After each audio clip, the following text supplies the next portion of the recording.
ওই না প্রাণের নিজপতি আজ লীলাবতী আসিয়াছি সাধু আমি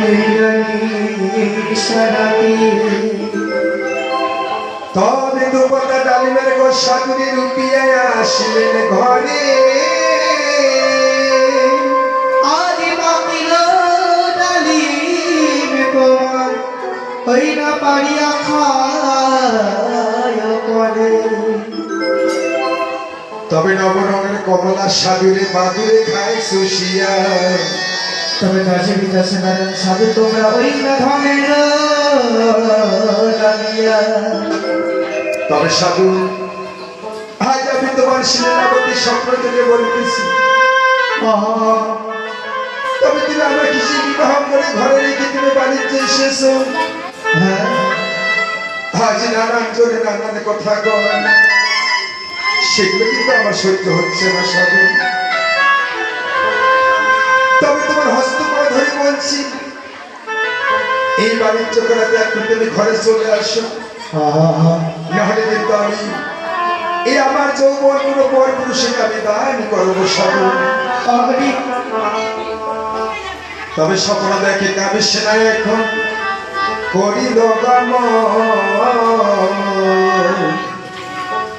নিদ্রা হইতে সঙ্গ সাধু এখন আরে পাইলাম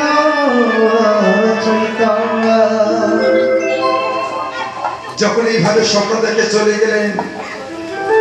হাতে সঙ্গ সদাগর আজ স্বপ্ন ভেঙে সে দুলাবাজের কাছে গিয়ে বলতে লাগলেন তবে শুনে শুনে দুলার এমন স্বপ্নের অভাব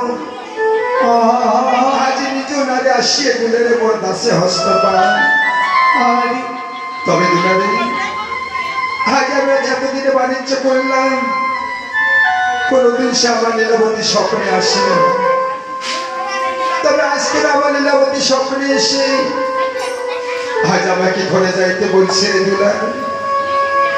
তবে আমার এখন বাণিজ্য করা হবে না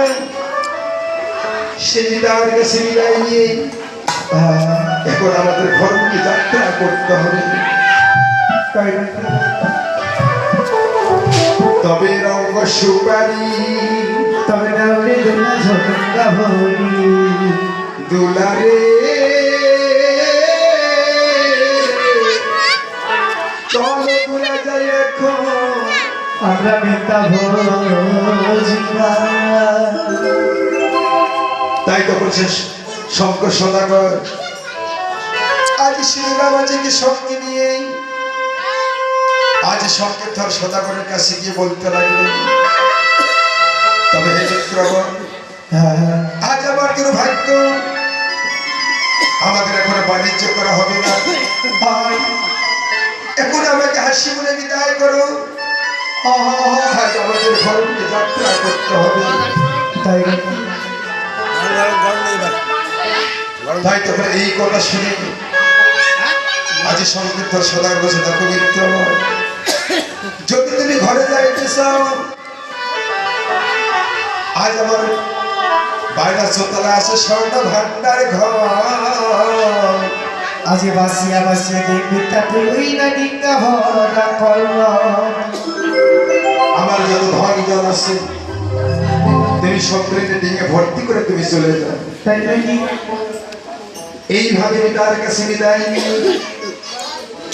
আদি ৭২,০০০ টাকা বাজিকে সাজানো করে আজ কোলাহল করে এদিকে ঘর থেকে যাত্রা করলেন